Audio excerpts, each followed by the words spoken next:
Olivia Brennan stood in the doorway of her corner office, arms crossed, watching Marcus Reed gather his things at exactly 525. 4 years she had worked in this building, and 4 years she had watched this man leave at the same time every single day without fail. Tonight, something in her snapped. "Why won't you date?" The question left her mouth before she could stop it. Marcus froze, his hand on the door handle. 4 years, Marcus. Not once. Everyone talks about it. What are you hiding? He turned slowly, and for the first time, Olivia saw something flicker behind those calm gray eyes. Not anger, not defensiveness, just a weariness so deep it seemed to have no bottom. "You really want to know?" Olivia nodded, her heart suddenly pounding. She had no idea that his answer would shatter everything she thought she understood about love, about sacrifice, about the promises people make and the ones they actually keep. 6 months earlier, Olivia Brennan had walked into Brennan and Associates Financial Group as its youngest CFO in company history. The nameplate on her door felt like both an achievement and an accusation. Her father had built this firm from nothing, and now, at 31, she was expected to prove that his retirement was a transition rather than a surrender. The first week, she buried herself in performance reports. Numbers never lied. Numbers never whispered behind your back about nepotism or questioned whether you had earned your seat at the table. She reviewed every department, every team lead, every analyst, searching for patterns that would help her understand the machine she now commanded.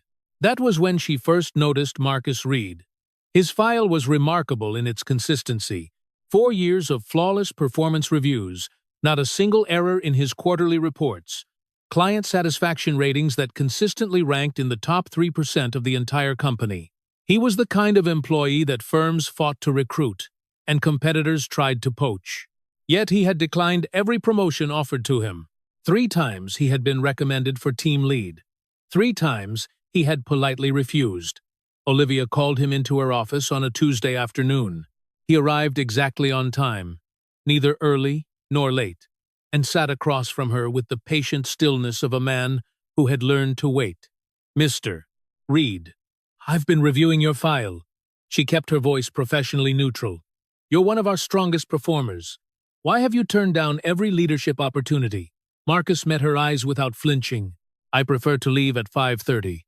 The team lead position requires more hours." Olivia leaned forward, genuinely puzzled. In her world, ambition was oxygen. Everyone wanted to climb. Everyone wanted more. Most people would kill for these opportunities. "Why don't you want to advance?" "Not everyone, Miss Brennan." His voice was calm, almost gentle. "Some of us have already found what we're climbing toward." She had dismissed him then, frustrated by his cryptic answer and his apparent lack of drive. But his words lingered in her mind like a splinter she could not quite remove. What Marcus Reed climbed toward became clear at 5:32 that same evening. He pulled out of the parking garage and merged onto the expressway. His route so familiar, he could have driven it blindfolded. 20 minutes later, he turned into the tree-lined entrance of Street Catherine's long-term care facility. The nurses at the front desk nodded as he passed. They had stopped asking him to sign in years ago. Room 217 was at the end of the east corridor, where the afternoon light lasted longest. Jennifer lay exactly as she had for 4 years, her chest rising and falling with the steady rhythm of the ventilator. Her hair had grown longer since the accident, and Marcus had learned to brush it himself, the way she used to like it, swept back from her face. He pulled the chair close to her bed and took her hand. "Hey, sweetheart. Long day today. We got a new CFO. The old man's daughter. She seemed smart, but she asked me why I don't want to be a manager." He laughed softly. "I didn't know how to explain that I already have the most important job in the world." He read to her for an hour, the same book they had started before the accident. A romance novel she had picked up at a airport bookstore. The pages now soft from handling. He never skipped ahead. They would finish it together, even if together looked different now than either of them had imagined. At 7, he drove to Lily's after-school program. His daughter burst through the doors with the boundless energy of an 8-year-old who had been sitting still too long. "Daddy." Mr. Peters told the funniest joke today about a penguin and a snowman. Did you tell Mom? Marcus buckled her seatbelt and kissed the top of her head. I did. She would have laughed.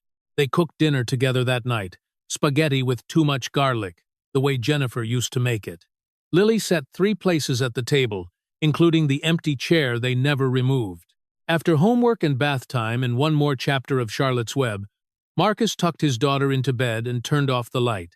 He sat alone in the dark kitchen until nearly midnight, staring at the wedding photo on the refrigerator. In it, Jennifer was laughing at something he had whispered in her ear, her veil caught in the wind. Both of them so young they barely looked like adults. He did not cry. He had stopped crying after the first year when he realized that tears changed nothing and energy was better spent on the living. But he allowed himself these quiet moments of remembering, of honoring what had been, of waiting for what might still come. Some promises, he had learned, did not have expiration dates. A month passed, and Olivia found herself paying closer attention to Marcus Reed than she wanted to admit. It started small. She noticed that he ate lunch alone at his desk, never joining the groups that gathered in the break room. She noticed that he deflected personal questions with practiced ease, redirecting conversations to work topics with the skill of someone who had done it 1,000 times. She noticed that his desk held no photographs, no personal items, nothing that would hint at who he became after 5:30 each evening. The first real crack in his armor appeared on a Thursday afternoon. Olivia was walking to her car when she spotted Marcus in the parking lot, phone pressed to his ear. She slowed her pace. Not quite eavesdropping, but not hurrying away either. I'll be there in 20. His voice was different than she had ever heard it. Soft, worried, tender. How was she today? A pause. Then did she seem comfortable? Good. That's good. Tell her I'm on my way. He ended the call and drove away without noticing Olivia standing 3 rows over, her car keys forgotten in her hand. The next morning, she did something she was not entirely proud of. She asked Tina in HR to pull Marcus Reed's emergency contact information just in case, she told herself. For the file, there was only one number listed, Street Catherine's long-term care facility. Olivia spent her lunch hour researching the facility on her laptop. Street Catherine specialized in patients with severe brain injuries, comas, and persistent vegetative states. They provided round-the-clock care for people who could not care for themselves, people whose families had not given up hope. Her hands trembled slightly as she closed the browser. Marcus Reed had someone at that facility, someone he visited every single day, someone he called on his way over to ask if she seemed comfortable. She. Who was she? That Friday, the company held its monthly happy hour at a bar downtown. Olivia attended because she was expected to, nursing a glass of wine while making small talk with department heads who were trying too hard to impress her. Marcus, of course, was not there. $5, says he's got a secret girlfriend, Tina announced to a group gathered by the pool table. No man that good-looking stays single for 4 years without a reason. Or maybe he's just weird, someone else offered. You ever notice he never talks about his life? It's like he doesn't exist outside this office. Olivia said nothing. She knew more than they did now, but the knowledge sat heavy in her chest, feeling less like information and more like a burden she had not asked to carry. That weekend, Marcus and Lily made their regular visit to Street Catherine's. Lily had spent all of Saturday morning on a new drawing, her tongue poking out in concentration as she selected exactly the right shades of green and blue. "It's us at the park," she explained, holding up the finished picture. "See? There's you, and there's me, and there's Mommy. She's wearing her yellow sundress, the one she wore on my birthday before." Marcus studied the drawing with the seriousness it deserved. In the picture, all 3 of them were standing. All 3 of them were smiling. All 3 of them were together. "It's beautiful, sweetheart. Let's go show her." They taped the picture to the wall beside Jennifer's bed, next to dozens of others that Lily had made over the years. A gallery of hope rendered in crayon and colored pencil, documenting every holiday, every milestone, every ordinary day that Jennifer had missed. And Lily refused to let her miss entirely. "Do you think she sees them?" Lily asked, her small hand wrapped around her mother's unmoving fingers. Marcus knelt beside his daughter, his eyes on his wife's peaceful face. "I think she feels them, and that's enough." He believed that he had to believe that the alternative was unbearable. The annual charity gala was the most important event on Brennan and Associates' social calendar. Major clients attended, potential investors circled, and the company's reputation was polished and displayed like silver at a formal dinner. Olivia needed Marcus there. He was the only analyst who understood the intricacies of their investment portfolios well enough to answer the technical questions that wealthy clients inevitably asked. She summoned him to her office to deliver the news. The Hartwell Foundation Gala is next Saturday evening. I need you there. Marcus's expression did not change, but something in his posture shifted almost imperceptibly. I have commitments. Reschedule them. I can't. Olivia felt her frustration rising. She was accustomed to people saying yes to her, especially employees whose careers depended on her good opinion.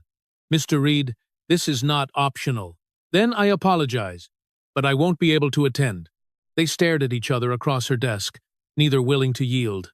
Finally, Olivia asked a question she had never thought to ask before. Every evening, you have commitments? Every single evening. Something passed across Marcus's face. Surprise, perhaps? Or the faint recognition of being truly seen? Yes, Miss Brennan. Every single one. Olivia leaned back in her chair, studying him. The analyst who never worked. The widower who was not technically a widower. The man who left at 5:30 every day without fail because someone somewhere was waiting for him. What if I moved the gala to Saturday afternoon? She heard herself say. Would that work? Marcus blinked.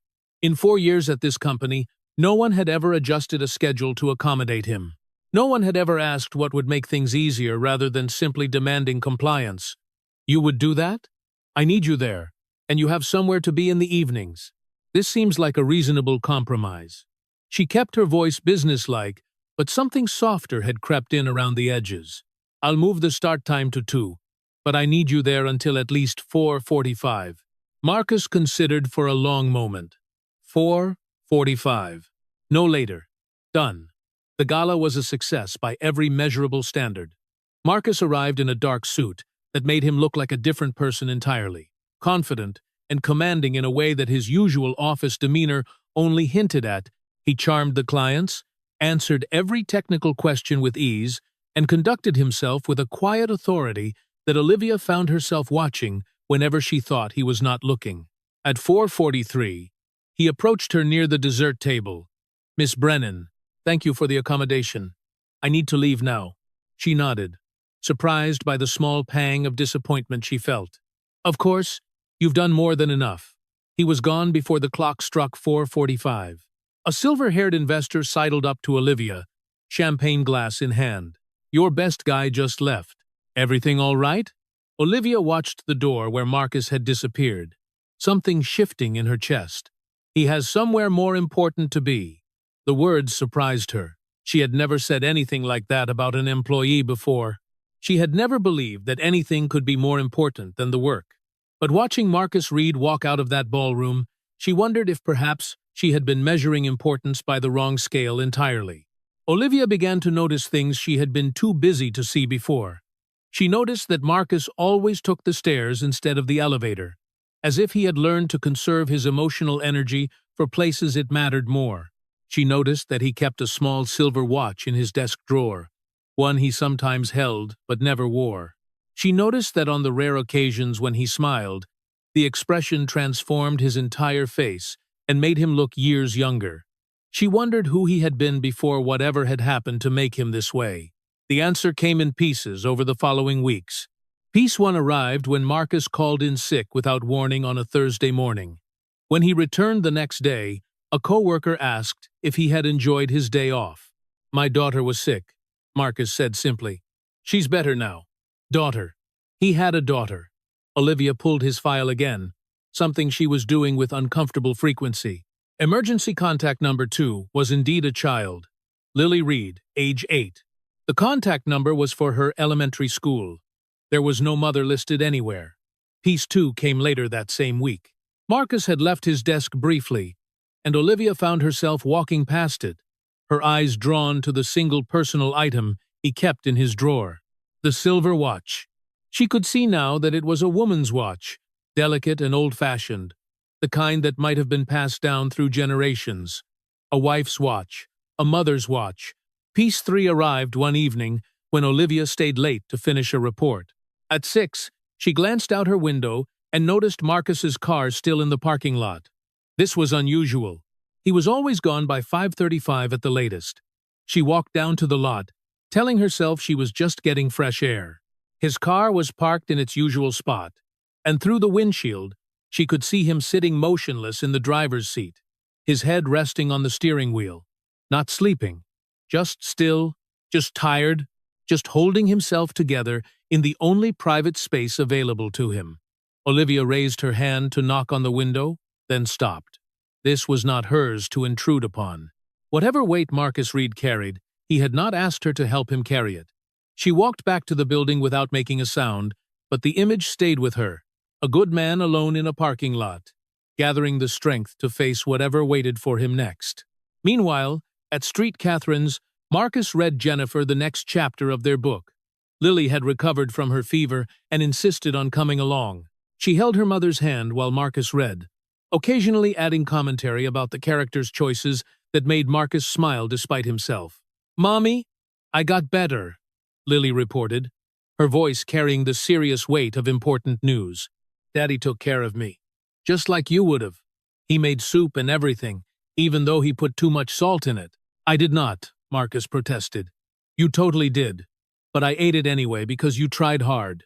Marcus looked at his wife's peaceful face, then at his daughter's animated one, the two people he loved most in the world, one who could not hear him and one who heard everything. "Your mother," he said quietly, "would be very proud of how brave you were," Lily beamed. "I know. I told her already." Street Catherine's long-term care facility was not on Olivia's calendar. The visit was officially about the company's annual charitable donations, specifically the decision about which health care nonprofits would receive grants from the Brennan Foundation. But as she walked through the front doors with the facility director, Olivia knew that she was really here because of the man who visited room 217 every evening. The tour was comprehensive. They saw the physical therapy wing, the family support center, the memorial garden, where patients, loved ones could find moments of peace. The director spoke about the challenges of long-term care, the importance of family involvement, the small victories that sustained hope. "Our residents are here because someone refused to give up on them," the director explained. "Every person in this building has at least one person who believes they're worth fighting for."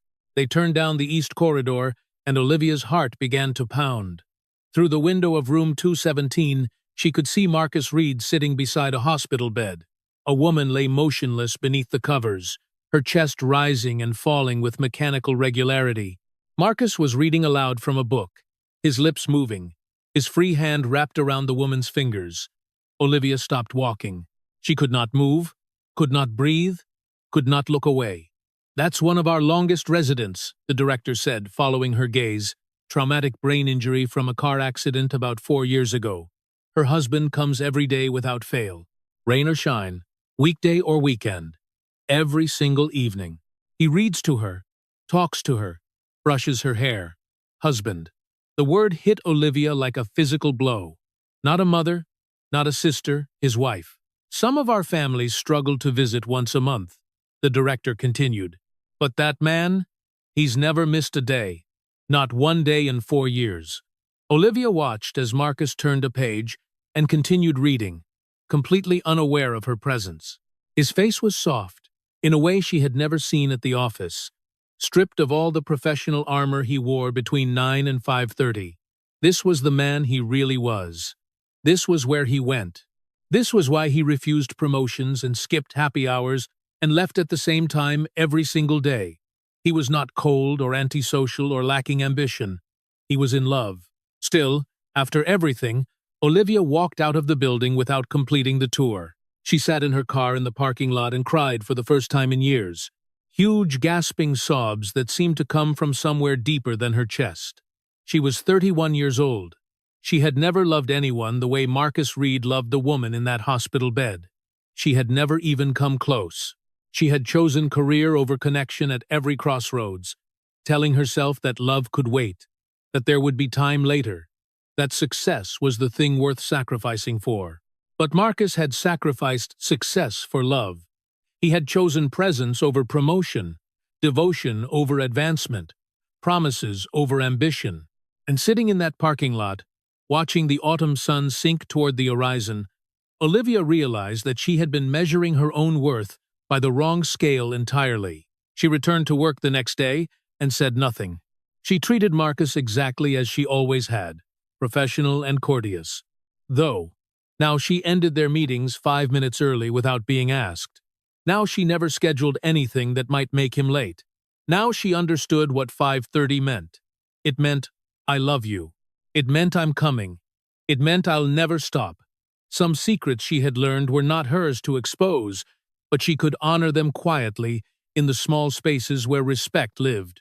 The Whitmore acquisition required long hours and careful analysis, which meant Marcus and Olivia found themselves working together more closely than ever before. She made sure they finished by 55 every day.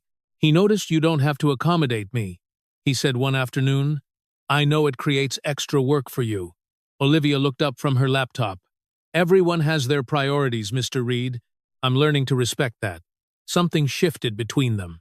After that, the conversations grew longer, moving beyond spreadsheets and projections into territory that felt almost personal. Olivia told him about the pressure of following in her father's footsteps, about the board members who questioned her qualifications, about the loneliness of being the boss's daughter in a company full of people who saw her name before they saw her work. Marcus listened without judgment, without advice, without trying to fix anything. He simply understood, and that understanding felt like a gift. Do you ever feel like you're running towards something no one else sees? She asked one evening. Marcus was quiet for a moment. Every day, the almost moment came on a Wednesday, when Lily's after-school program closed unexpectedly for a staff training day. Marcus had no choice but to bring her to the office. Olivia discovered them in the break room. Marcus heating up chicken nuggets in the microwave, while Lily colored at the table with intense concentration. Miss Brennan, this is my daughter, Lily. Lily looked up with curious eyes. You're pretty. Daddy didn't say you were pretty. Marcus's ears turned red. Lily? What? It's true. Olivia found herself smiling. Thank you, Lily. What are you coloring? A picture for my mom. Lily held up the drawing. A crayon rendering of 3 figures standing in front of a house. We're going to put it on her wall with all the others. Olivia glanced at Marcus, saw the shadow that crossed his face, and understood more than Lily intended to reveal. It's beautiful. Your mother is lucky to have such a talented artist, Lily beamed. That's what Daddy says, too. Later, when Marcus stepped out to retrieve Lily's jacket from the car, Olivia found herself alone with the little girl. Your dad is a good man, she said. You're lucky to have him. Lily looked up from her coloring, suddenly serious in the way that children sometimes become when they are about to say something important. He's the best, even when it's hard, especially when it's hard. Olivia wanted to ask what hard meant. She wanted to understand the weight this child carried so gracefully. But Marcus returned before she could form the question, and the moment passed like smoke through a screen door. Are you my dad's friend? Lily asked as they were leaving. Olivia paused. I think so. Lily nodded solemnly. Good. He needs friends. He doesn't let people in. The words stayed with Olivia long after the Reeds had gone home. He doesn't let people in. Such a simple observation from an 8-year-old. And yet, it contained everything she needed to know about the man she could not stop thinking about. Now, they stood in her office at 7. 0 inches the evening. 6 months of history hanging between them. And Olivia had finally asked the question that had been burning in her chest since the day she saw him through that hospital window. Why won't you date? Marcus did not sit down. He stood near the door, his hand still resting on the handle, ready to leave at any moment. But he did not leave. You really want to know? Yes. He was quiet for so long that Olivia thought he might not answer. Then he began to speak, and his voice carried a weight that made the air in the room feel heavier. My wife, Jennifer. 4 years ago, a drunk driver ran a red light and hit her car. She was on her way home from her sister's baby shower 43 minutes away from our front door. He paused. She survived. Technically, but she never woke up. Olivia felt the floor tilt beneath her feet. She had known from her visit to Street Catherine's, but hearing him say it was different. Hearing the practiced flatness of his voice, the way he reported the facts, like data points in a quarterly report, made her chest ache. The doctors told me she would never recover, Marcus continued. Persistent vegetative state. They recommended removing life support. Letting her go, they called it like she was a balloon I could simply choose to release. He looked at Olivia then, and she saw the 4 years of accumulated grief shimmering behind his calm facade. Her parents agreed with the doctors. They held a memorial service. They mourned her and moved on. A bitter smile crossed his face, but I couldn't because she's still here. She's still breathing. Her heart is still beating. And I made her a promise. What promise? In sickness and in health? For better or for worse? Until death do us part. Marcus spoke the words like a prayer. She hasn't died, Olivia. She's just waiting. And I won't abandon her while she waits. The silence stretched between them. Olivia thought about all the assumptions she had made about this man. Cold, antisocial, unambitious. How wrong she had been. How terribly, completely wrong. Why didn't you let her go? She whispered. Everyone else did. Marcus's voice softened. Because she would have waited for me. If our situations were reversed, Jennifer would have been there every day, reading to me, talking to me, refusing to give up. That's who she was. That's who she still is somewhere inside. He paused. And Lily needs to know her mother is still here, even if she can't hug her back. Some promises don't have expiration dates. Olivia felt tears burning behind her eyes. Do you still love her? Every day. The words came without hesitation. More than the day I married her. Is that why you don't date? Marcus finally met her gaze directly, and Olivia saw something there that made her breath catch. Recognition. Understanding. The acknowledgement of a question that had layers beyond its surface meaning. You asked why I don't date. That's why to me it would be cheating. Not legally, not technically, but to the vows I made, it would be a betrayal, and I won't do that to her. Not while she's still breathing. The words hung in the air between them. Olivia thought about herself at 31. Unmarried, unattached, having never loved anyone enough to wait for them through anything. She thought about all the relationships she had ended because they interfered with her career, all the feelings she had set aside because they were inconvenient. And here was Marcus Reed, who had built his entire life around a promise to a woman who could not even open her eyes to see him keeping it. I'm sorry, she said, and her voice cracked on the words, for every time I thought you were cold, for every time I judged you for leaving early, for every time I assumed you just didn't care. You didn't know. His voice was gentle without accusation. No one does. I prefer it that way. He opened the door, then paused. Thank you for asking, Olivia. Most people just assume. They decide I'm strange or antisocial or hiding something shameful. You're the first person in 4 years who actually wanted to know the truth? He stepped into the darkened hallway, and just before the door closed behind him, Olivia heard him add, It means more than you know. She stood alone in her office for a long time after he left, staring at the empty doorway, feeling something shift inside her that she could not quite name. Olivia did not sleep that night. She lay in her expensive bed in her expensive apartment, staring at the ceiling, replaying Marcus's words in her mind. Some promises don't have expiration dates. She thought about the woman lying in room 217, and the man who visited her every single day, and the little girl who drew pictures for a mother who might never see them. She thought about her own life, the choices she had made, the relationships she had sacrificed on the altar of success. 31 years old, CFO of a successful company, and she had never loved anyone the way Marcus Reed loved his wife. Had she ever loved anyone at all? The next morning, she arrived at the office early, half expecting things to feel different. But Marcus was already at his desk, working on the same reports he always worked on, and he greeted her with the same professional nod he always gave. Nothing had changed, and everything had changed. Olivia stopped pushing him to network. She stopped hinting about promotions. She stopped treating his 5:30 departures as a personal inconvenience. Instead, she began to protect them. scheduling around them, defending them to board members who questioned why their best analyst never attended evening events. He has responsibilities, she told them, more important ones than cocktail parties. She made another decision that she told no one about. She called Street Catherine's and asked to speak with the director she had met during her tour. She explained that Brennan and Associates wanted to make an anonymous donation to the Long-Term Care Fund, specifically to cover the costs for a patient named Jennifer Reed. "How much?" the director asked.